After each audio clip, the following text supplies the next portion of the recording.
Saber Direito desta semana, a professora Helena Lariucci traz o curso de Direito Processual Civil, da inicial ao recurso de apelação. Ela aborda detalhes sobre tutelas provisórias, petição inicial, defesa do réu, audiências cíveis, além das regras previstas em lei para a apresentação do recurso de apelação. Acompanhe a aula 2.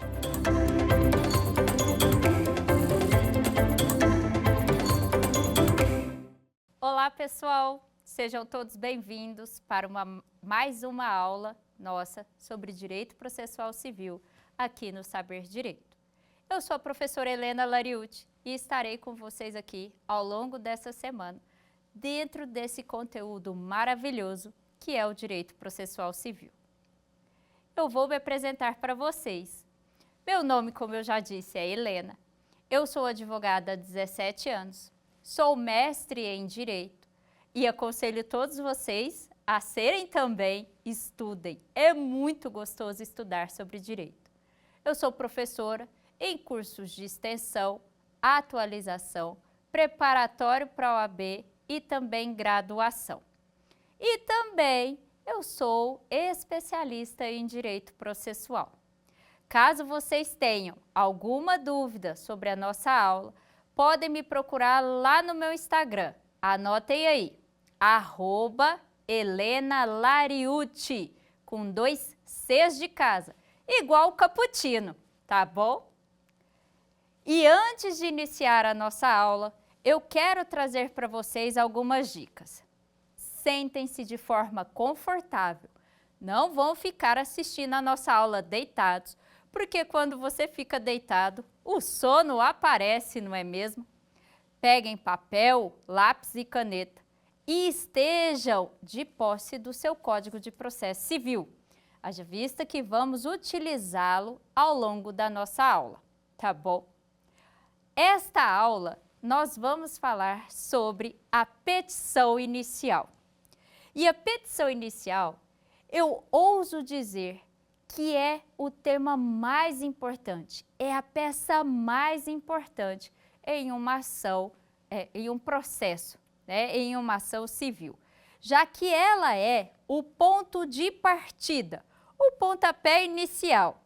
E o juiz, ele vai ter acesso aos fatos, ao caso do seu cliente, quando ele ler a petição inicial. E quando a gente pensa em petição inicial, eu não posso deixar de falar sobre os princípios necessários e os princípios que são atribuídos a esse momento processual, que é o momento de início. E aí, a gente vai trazer para vocês os 2 primeiros princípios, que estão lá no artigo 2º do Código de Processo Civil, que é justamente o princípio da inércia e do impulso oficial, que diz lá no artigo 2º que a parte provoca o judiciário, mas o trâmite processual ele segue o rito próprio. O artigo 4º fala sobre o princípio da celeridade. Quem não assistiu, indico assistir a aula passada em que falamos sobre tutelas provisórias e eu expliquei rapidamente sobre o princípio da celeridade. Vou fazer aqui novamente a explicação. O princípio da celeridade, ele diz que o processo ele deve ter uma duração razoável, ele deve ter um período de trâmite considerado razoável. Todavia, infelizmente, hoje no Brasil, esse é um princípio que não é cumprido, apesar de constar no artigo 4º do Código de Processo Civil e também lá no artigo 5º da Constituição Federal. Já que temos mais de 220 milhões de processos em trâmite no Brasil, é quase um processo por habitante. Então, em razão da quantidade, do enorme número de processos, a gente não tem o respeito desse princípio.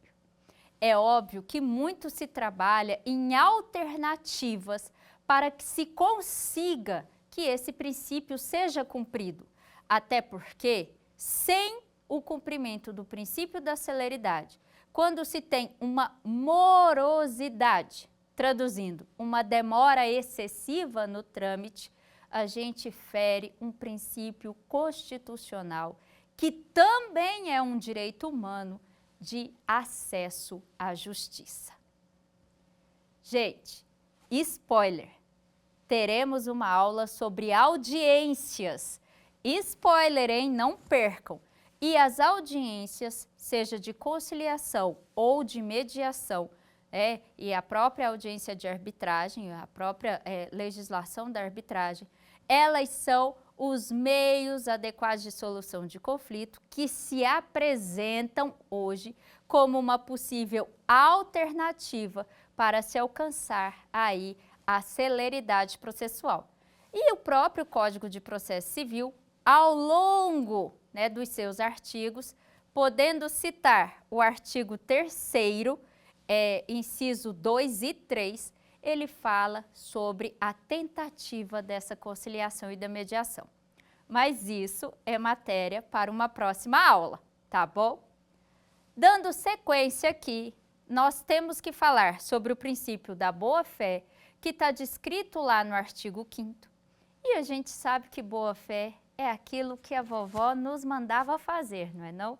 Se for algo que fere o ensinamento que nós recebemos ou que tem a intenção de causar o prejuízo a outrem, ele não é considerado boa-fé. E o Código inovou ao trazer como seu princípio processual a boa-fé processual.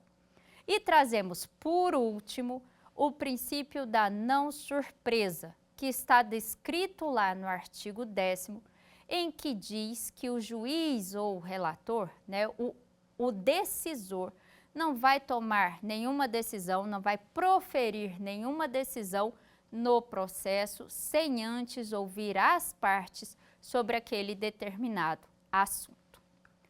Bom, eu gosto muito de um conceito que o professor Fred Didier Júnior traz sobre petição inicial. Ele diz o seguinte: como a demanda tem a função de bitolar a atividade jurisdicional, que não pode extrapolar os seus limites, decidindo além a quem ou fora do que foi pedido, costuma-se dizer que a petição inicial é um projeto de sentença. Contém aquilo que o demandante almeja ser o conteúdo da decisão que vier a acolher o seu pedido. Olha o tanto que é importante esse conceito que o professor Fred Didier nos traz, já que estamos trabalhando pelo direito do nosso cliente. Se o nosso cliente é o autor da ação, a petição inicial, como eu disse no início da aula, é a peça mais importante, já que ela é um projeto de sentença. É preciso que ela preencha todos os requisitos para que, primeiro, delimite a ação do julgador, pois você vai delimitar quais são os pedidos e aquilo que o cliente deseja, e também você vai trazer a fundamentação, os fatos e os argumentos necessários para que tenha uma sentença de provimento ao direito do seu cliente. Que tenha uma sentença de procedência, melhor dizer. Provimento é um termo que a gente usa para recursos. Então, quando a gente pensa na petição inicial, nós temos que lembrar dois pressupostos processuais. O primeiro é que é por meio dela, é com ela, com essa provocação por meio da petição inicial, que vai se provocar todo o Estado para que ele conceda a tutela jurisdicional. E aí, por último, a gente vai falar sobre a competência civil, O segundo pressuposto é a competência civil. Lembrando, eu disse no começo da aula, o judiciário, ele é inerte, ele só se manifesta quando provocado. Por isso que é necessário que se faça, que se tome a iniciativa por meio da petição inicial. Ou seja, sem ela, não tem processo. E aí, a gente pensa também no pressuposto processual da validade, que é justamente o preenchimento dos requisitos necessários para que o processo tramite dentro do que se determina a legislação. Gente, voltando ao princípio da validade, nós temos que lembrar a delimitação sobre o que será discutido e decidido naquele processo. O juiz, ele não pode tomar nenhuma decisão fora desse limite, sob pena de proferir uma sentença extra, ultra ou citra petita. Bom, quando a gente pensa na petição inicial, nós temos que lembrar de 4 momentos. Pode parecer bobeira, mas é muito importante a gente falar desses momentos para facilitar a organização, já que, como eu disse, é a peça mais importante e é um projeto de sentença. O primeiro momento é o momento em que ela é preparada, em que ela é assinada, que ela é feita, né? Esse é um trabalho intelectual. O advogado, quando vai redigir uma petição inicial, ele tem que observar que quanto mais simples o linguajar, quanto mais direto, quanto mais claro, mais fácil que o outro compreenda aquilo que ele está dizendo. Então, a dica que a gente dá nesse primeiro momento, que é o da elaboração, é justamente a escrita de uma forma clara e objetiva. Lembrando que, gente, o juiz, ele analisa diversas petições, né? Ele tem vários processos. Então, quanto mais fácil, quanto mais simples o linguajar, mais fácil compreensão para que ele analise a sua peça e ele utilize do seu projeto para dar uma sentença de procedência. O segundo momento é o momento em que a petição é protocolizada no fórum. Hoje, a gente geralmente protocoliza a nossa petição dos nossos computadores, né? Já que eu digo que a grande maioria do país não tem mais os processos físicos, os processos, eles são todos eletrônicos e os advogados é que acabam por fazer esse protocolo dos seus próprios escritórios. Quando eles não têm ou têm dificuldade de acesso, né, a gente tem visto aí alguns fenômenos da natureza que acabam com internet, com energia elétrica e tal. As salas, existem salas da OAB ou da própria instituição fórum, né, do próprio Poder Judiciário, que dão acesso ao advogado para que lá ele compareça com o tokenzinho e faça o protocolo da petição. O terceiro momento é o registro e a distribuição. Hoje, vou voltar a dizer, como a grande maioria dos processos, eles são eletrônicos, no momento em que se protocola, já se faz essa distribuição automática, já se faz o registro e a distribuição automaticamente. E o último momento é justamente quando a petição é despachada, quando há a primeira decisão do juiz nesse processo. Bom, como eu disse, é importante a gente saber, né, esses efeitos, esses momentos, porque isso está descrito lá no artigo 312 do Código de Processo Civil e ele traz algumas consequências. Quando a gente pensa no momento do registro e da distribuição, a gente tem que lembrar de um requisito, de um efeito, que eu vou falar em latim, lembrando que estamos em um trabalho de retirada dos termos em latim do nosso dia a dia, do nosso conteúdo, e a gente viu o exemplo disso na aula passada, quando se substituiu alguns termos como fumus boniuris, periculo in mora, por termos brasileiros, né, por palavras em português, né, como perigo de dano, risco ao resultado útil ou probabilidade do direito. Mas voltando aqui, né, a essa questão.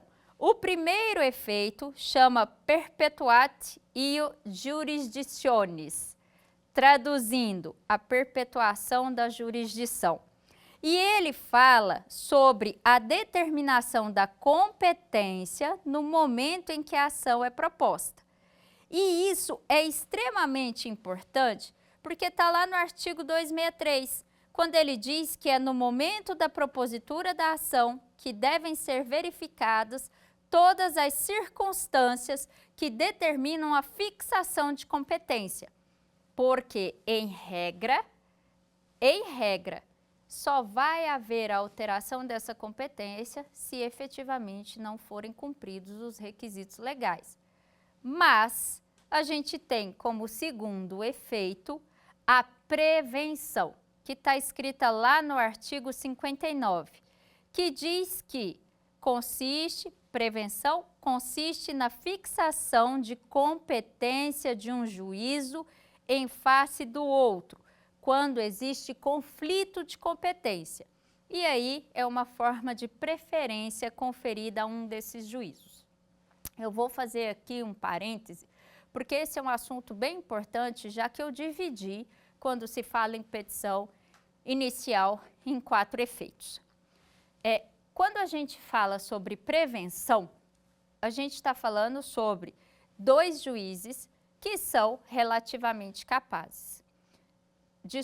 Relativamente competentes, né? Existe uma competência relativa, já que na competência relativa é possível aplicabilidade ou não, né? Existe um ou dois juízes, né, que são relativamente competentes. Já na competência absoluta, somente aquele juízo é que vai poder decidir sobre a matéria que está sendo levada em juízo. Quando a gente pensa no primeiro efeito, né, que é justamente o efeito da perpetuação da jurisdição, nós estamos falando sobre fixação de competência e ela só vai ser modificada se não preenchidos os requisitos. E se não houver ali, por exemplo, uma incompetência absoluta, aí vai se alterar a competência daquele juízo. Quando a gente fala de prevenção, nós estamos falando de juízes, né, que têm a competência relativa e então fixa-se essa prevenção.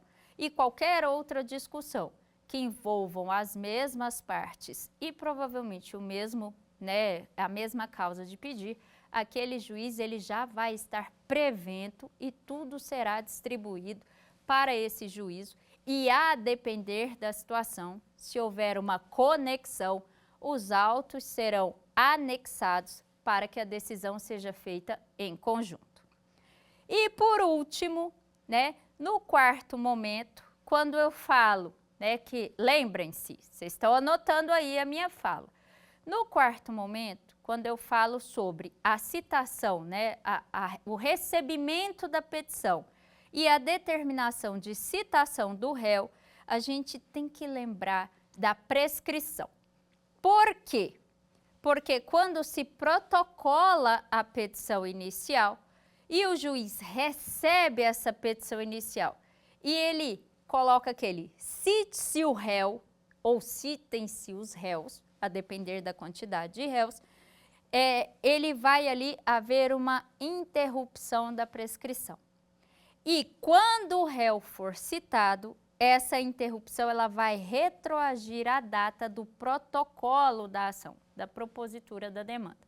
Então, é importante a gente saber sobre esses 4 momentos, porque isso impacta diretamente no trâmite do seu processo. E então, nós temos que lembrar quais são os requisitos da petição inicial. Eu trouxe aqui para vocês, inicialmente, 4 requisitos. Quais são eles? Requisito número 1, ela tem que ser escrita, datada e assinada. Professora, existe petição inicial sem ser escrita? Nós temos uma exceção, que hoje não se utiliza muito, que são as ações de juizado especial. mas em que o autor da ação, ele se dirigia até o juizado, ele contava para o funcionário, né, do Poder Judiciário qual era o caso dele, e o Poder Judiciário, o funcionário, redigia a termo. Ou seja, ele transformava algo oral em algo escrito e a parte assinava ou, né, o funcionário dizia que estava ali na presença e tal, então substituía essa assinatura. Hoje em dia é possível, né, na grande maioria dos juizados especiais, já se ter os modelinhos e a própria parte, ela faz esse modelinho, ela preenche lá o modelinho, né? Óbvio, com a ajuda ali do funcionário, quando não tiver dificuldade. Lembrando que isso é extremamente importante, já que estamos falando de juizado especial, Lei 9.099. É dispensável a presença do advogado, mas não é aconselhável. Veja, a lei autoriza que a parte postule em juízo até 20 salários mínimos, gente. Existe sim uma limitação e só pode postular em primeira instância. Se por acaso a outra parte recorre da sentença ou você precisa recorrer, não existe a capacidade postulatória para a parte litigar em segunda instância, perante as turmas recursais. Por isso que a gente diz que entra no segundo requisito, a capacidade postulatória, que essa capacidade ela é exclusiva de advogados. Na justiça comum, somente advogado pode protocolar ações, pode protocolar petição inicial, né, e pode atuar ali naquele processo, lembrando que estamos falando de jurisdição civil, porque na jurisdição trabalhista, né, e na jurisdição penal, a gente está desenvolvendo outras questões, porque aí tem Ministério Público, né, tem outras partes que poderiam ali fazer essas manifestações. No caso aqui, nós estamos falando de capacidade postulatória de petição inicial, quando a gente fala que é o advogado e não a parte. E aqui eu faço um parêntese, por quê? É possível que o Ministério Público também faça a atuação na Justiça Civil, sim, seja por meio de substituto processual, seja por meio, por exemplo, de uma ação civil pública ou outras questões, né, outras ações que ele tem a legitimidade para atuar, né, e ele, sim, também tem capacidade postulatória. Então, veja, requisito número 2, capacidade postulatória. Estamos falando aqui dessa capacidade de advogado, tendo como exceção também a Lei 9.099, mas ela tem alguns requisitos que devem ser preenchidos e a limitação são 20 salários mínimos e primeira instância, perante as turmas recursais, independente da quantidade, do valor da causa, né, 20 salários mínimos, menos que 20, é obrigatória a presença de advogado. O requisito número 3 são aqueles descritos no artigo 319 do CPC. Segura aí que a gente vai falar individualmente deles daqui a pouquinho. E por último, o quarto requisito, que também é extremamente importante da gente falar, é que a petição inicial deve estar acompanhada de todos os documentos que comprovam os fatos e as alegações que estão nelas apresentadas. Isso está descrito a partir do artigo 320 do Código de Processo Civil. Vamos retomar então sobre o artigo 319. Peguem aí o seu Código de Processo, seja físico ou seja pela internet. Para quem não sabe como pesquisar, coloca lá no seu pesquisador, né? O mais comum que a gente usa é o Google, mas tem vários outros instrumentos de pesquisa. Coloca lá assim, CPC 2015. Vai aparecer no site do Planalto. Fiquem à vontade. Mas lembrem-se, não deitem para não ter sono. É bom estar confortável e sentadinho. Vamos lá, artigo 319 do Código de Processo Civil. Ele diz o seguinte: a petição inicial indicará. E aí vem o inciso primeiro. o juízo a que é dirigida. Gente, aqui entra as regras de competência que eu falei para vocês agora há pouco, que precisavam ser observadas. Essas regras de competência, elas estão discriminadas no próprio Código de Processo Civil a partir do artigo 53, quando ele diz o seguinte, vamos olhar aqui no Código.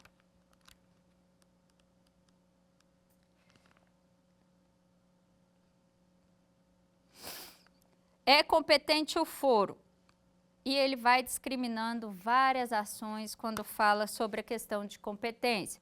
Para ação de divórcio, para ação de alimentos, para ação de disputa de bens imóveis, para ações em que for autor a fazenda pública, né, para ações de relações de consumo. E óbvio que não estão discriminadas só no Código de Processo Civil. Dependendo da situação, se tivermos uma legislação especial, por exemplo, do idoso, né, o Código de Proteção ao Idoso, lá tem a competência que é sempre o domicílio do idoso, independente dele ser autor ou réu, né? Então, as regras de competência vocês vão analisar a depender do seu caso concreto. O inciso número 2, ele traz algumas ponderações e alguns questionamentos que devem ser levados em consideração e muito se discutiu, tanto na época, né, da promulgação do Código até hoje, porque observem, a depender do Tribunal de Atuação, quais são as regras que são utilizadas. Aqui no Distrito Federal, existe a Portaria Conjunta 71 de 2013, que ela agrega exigências, agrega requisitos necessários para o inciso 2. Veja lá, ele fala em nome, sobrenome, estado civil, ou existência ou não de união estável, profissão, CPF ou CNPJ, endereço eletrônico, o e-mail, o domicílio e a residência de autor e réu. E vocês podem me perguntar, mas professora, como é que eu vou saber os dados do réu? Porque muitas vezes o nosso cliente não tem. E aqui eu falo para vocês, vejam, estamos representando os autores, já que estamos falando de petição inicial, ok? Quando formos falar na próxima aula sobre a contestação, aí a gente vai mudar e vai se transformar em advogado do réu. Mas neste momento, sempre vamos pensar como advogados do autor, já que estamos aqui aprendendo a fazer uma boa petição inicial. E aí, eu trago para vocês o parágrafo 1º, 2º e 3º do Código de Processo Civil do artigo 319, que ele diz que se a parte não dispuser das informações exigidas, né, previstas ali no inciso 2º, nome, profissão, estado civil, ele vai requerer ao juiz as diligências necessárias para a sua obtenção. Eu recebo muitas dúvidas sobre essa parte da legislação, porque a grande maioria dos alunos, dos ouvintes, dos colegas advogados, dizem que o Poder Judiciário, né, que o magistrado não tem cumprido o que diz a legislação. E, gente, se vocês tiverem alguma dúvida, podem interagir comigo pelo meu Instagram. Anotem aí, @HelenaLariucci, com 2 Cs, hein? Igual Cappuccino, tá bom?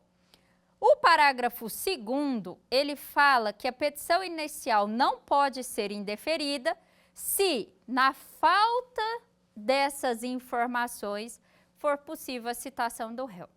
E isso acontece bastante. Muitas vezes, a parte autora, ela tem alguns dados, mas esses dados, como, por exemplo, o WhatsApp, já que tem se tornado muito comum a possibilidade de citação pelos meios eletrônicos, inclusive de partes que sequer estão aqui no país, sequer estão aqui no Brasil. Então, sendo possível a citação, não pode haver a exigência de informação de dados nos termos do parágrafo 2º do artigo 319 do Código de Processo Civil. E, por último, o parágrafo 3º, ele fala o seguinte, que a petição inicial não será indeferida pelo não atendimento aos requisitos, apresentados, previstos no inciso 2º, se a obtenção de tais informações tornar impossível ou excessivamente oneroso o acesso à justiça. Aqui, neste parágrafo 3º do artigo 319 do Código de Processo Civil, nós temos a garantia de um princípio constitucional, que é o do acesso à justiça. E muitas vezes a parte não tem acesso a algumas informações dos dados do réu, da outra parte do processo, e isso não pode inviabilizar a obtenção de uma tutela jurisdicional, sob pena de ferir o princípio do acesso à justiça.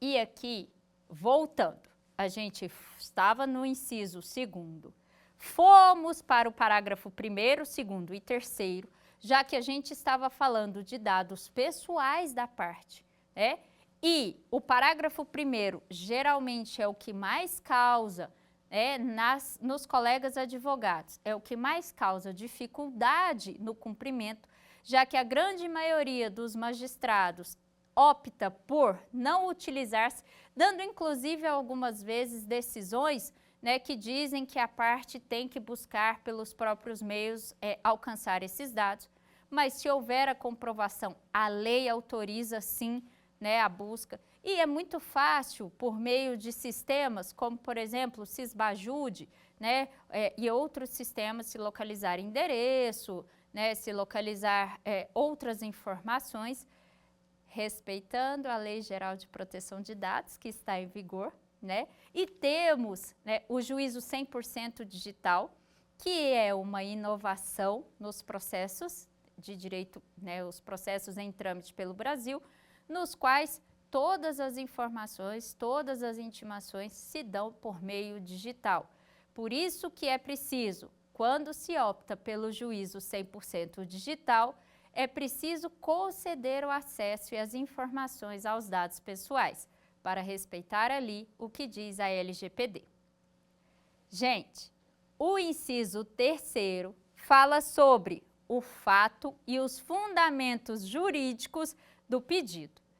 Eu diria que dos incisos, esse é o que mais causa dúvidas nos colegas advogados, já que aqui eu estou falando das questões processuais, mas é preciso ter o conhecimento do direito material.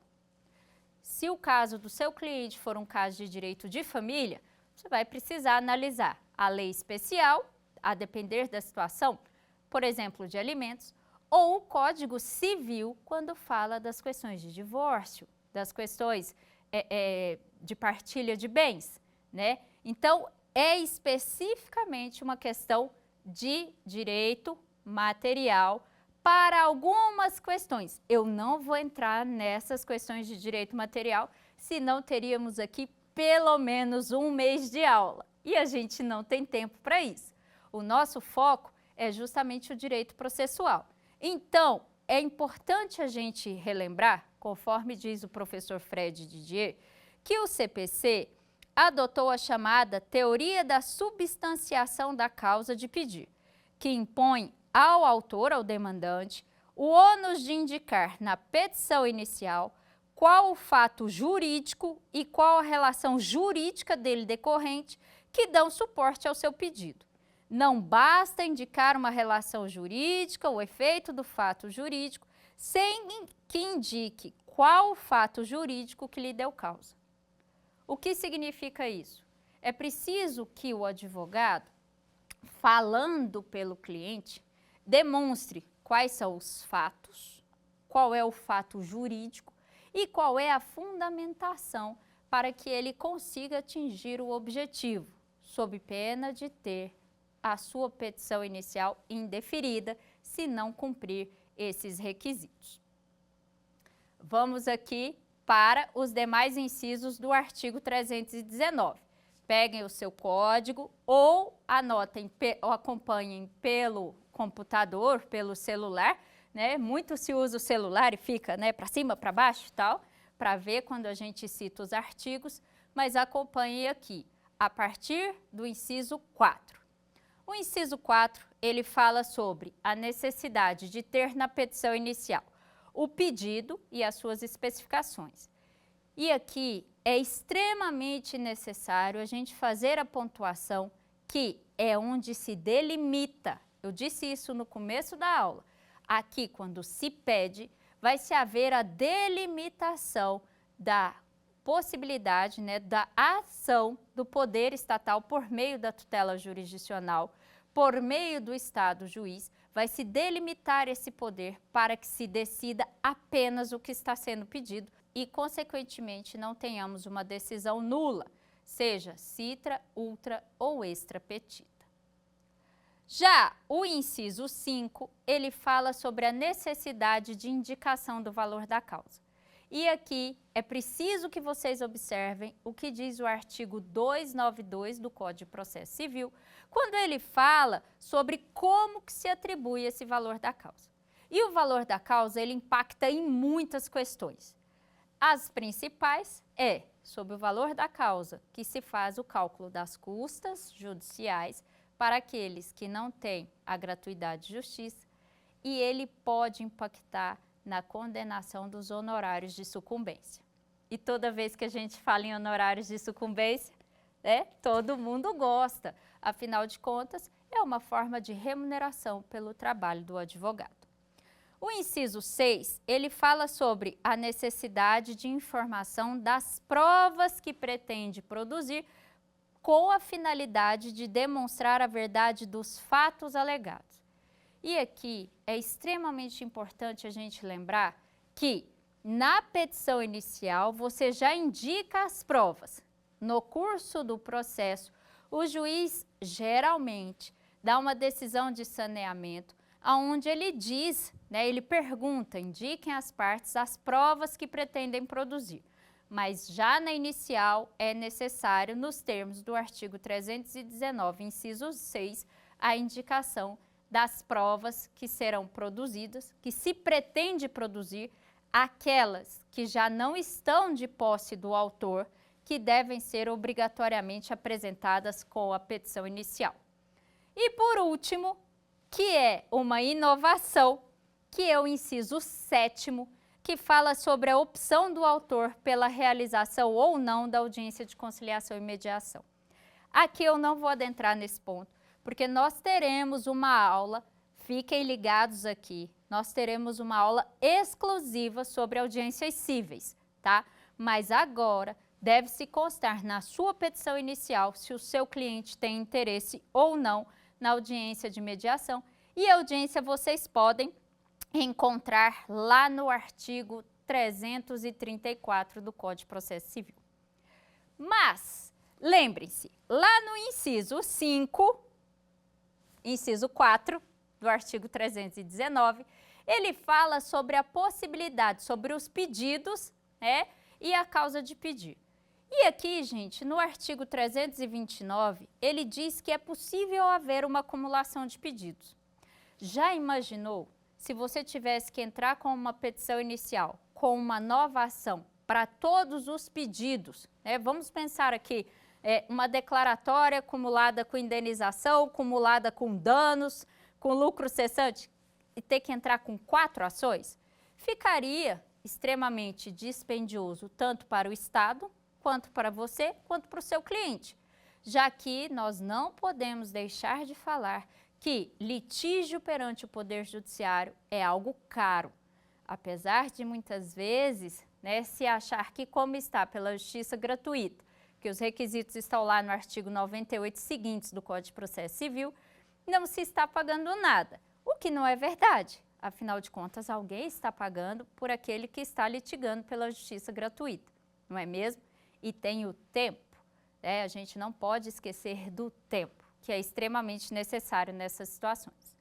Então, a legislação trouxe a possibilidade de acumulação dos pedidos, mas para que isso aconteça, é necessário seguir alguns requisitos. Quais são eles? O juiz tem que ser competente, os pedidos têm que ser compatíveis entre si e tem que ser pelo mesmo procedimento ou, alternativamente, se não for, eles terão que ir para o procedimento comum. Então, vamos supor que o pedido ele está lá como algo do procedimento especial.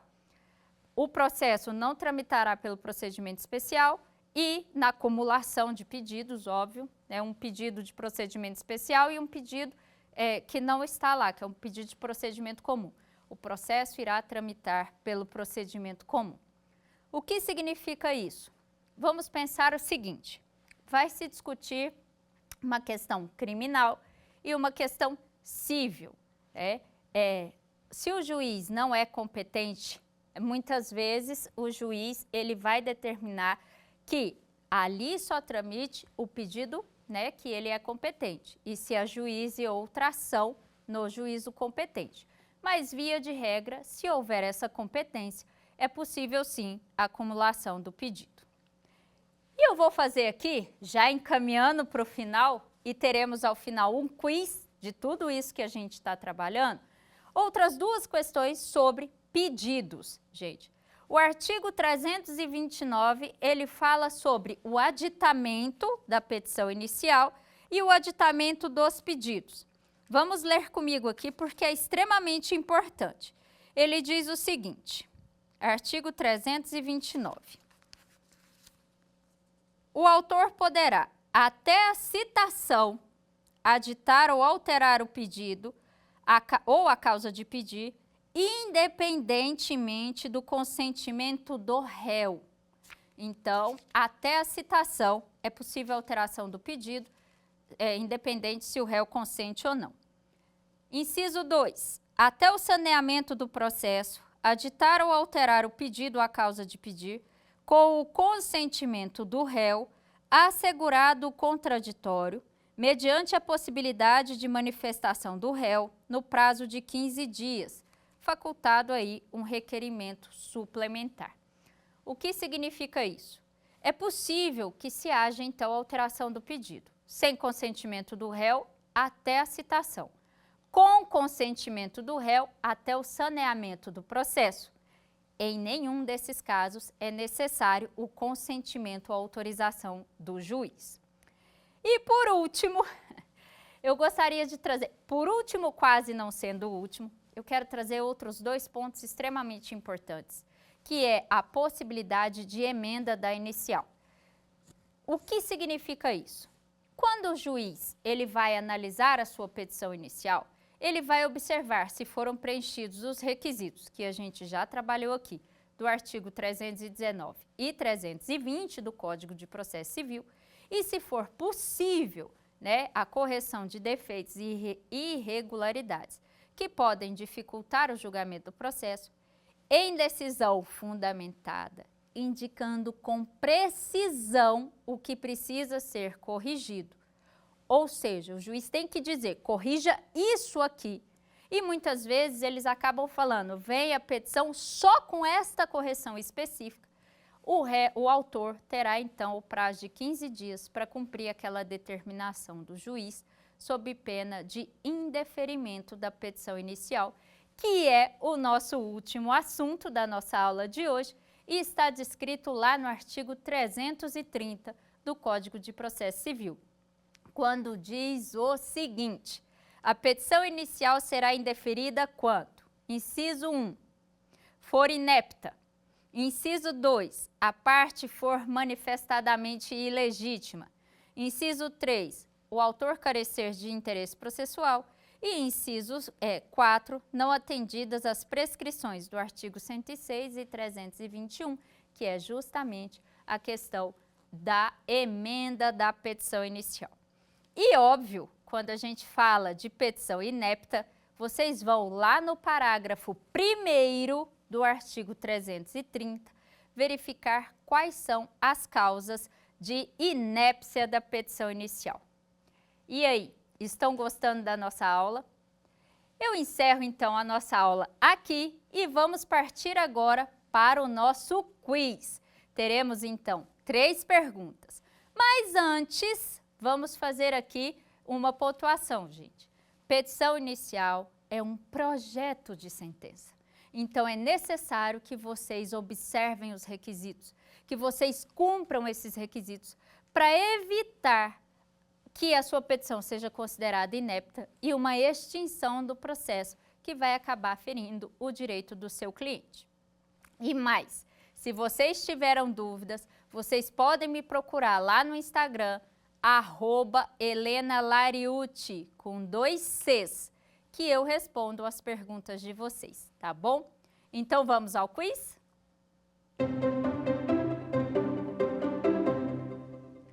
Vamos à nossa primeira pergunta. O processo civil, leiam comigo aqui, tá? O processo civil se inicia com a petição inicial, que tem seus requisitos previstos no Código de Processo Civil, sendo correto afirmar que, letra A petição inicial deverá ser indeferida caso não conste os nomes, os prenomes, que a gente pode ler também como sobrenome, o número de inscrição no Cadastro de Pessoas Físicas ou Cadastro Nacional de Pessoas Jurídicas, CPF e CNPJ, o domicílio e a residência do réu, ainda que possível a sua citação. E aí, essa está certa ou errada? Vamos para a letra B. Será considerada inepta a petição inicial, ensejando o seu indeferimento, caso o autor ou o réu forem parte ilegítima, se o autor não tenha interesse processual ou caso o pedido seja juridicamente impossível. Olha só. Letra C.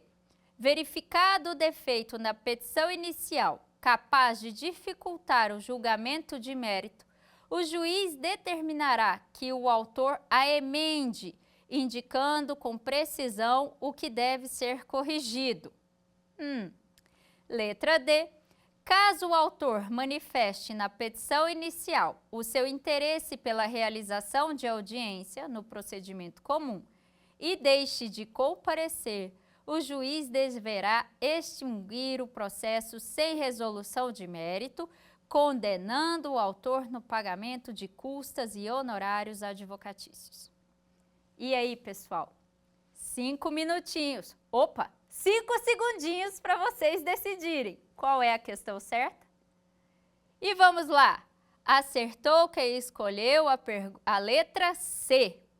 Por que que ela está certa? Justamente aquilo que eu falei para vocês agora no finzinho da nossa aula.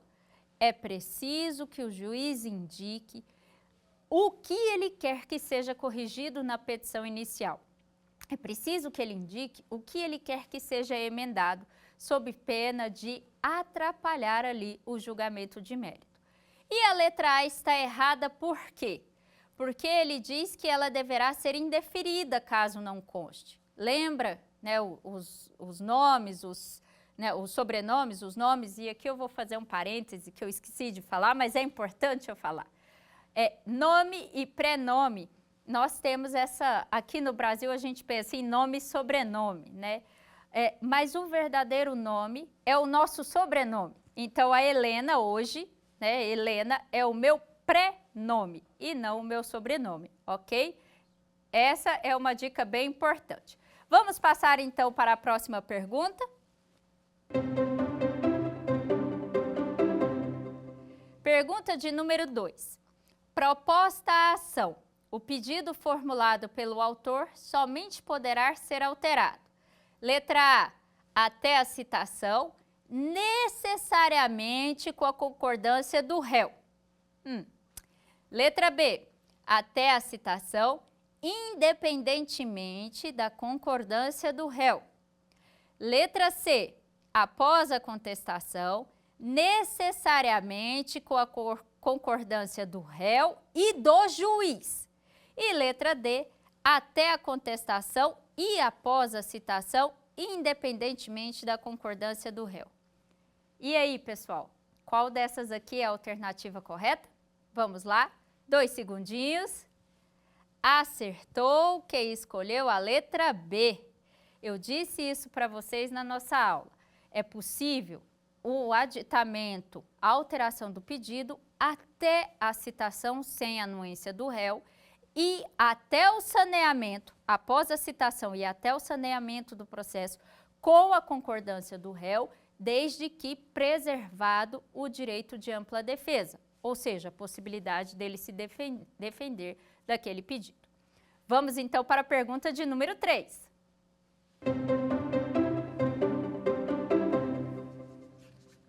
Caso a petição inicial contenha pedidos incompatíveis entre si, o caso é de: letra A, improcedência liminar do pedido. Letra B, indeferimento da petição inicial. Letra C, extinção do processo sem julgamento de mérito. E letra D, designação de audiência de conciliação e julgamento. 2 segundinhos. A resposta certa é a letra B, indeferimento da petição inicial, haja vista que, nos termos do artigo 330, parágrafo 1º, se houver incompatibilidade entre os pedidos, a petição será indeferida. Bom, pessoal, encerramos então a nossa segunda aula. Espero que vocês estejam gostando. A nossa próxima aula é sobre defesas do réu relativo à contestação e espero vocês. Dúvidas? Não deixem de me perguntar lá no Instagram, @HelenaLariucci. Quer dar alguma sugestão de tema para os cursos do Saber Direito? Então mande um e-mail para a gente, saberdireito@stf.jus.br. Você também pode estudar pela internet.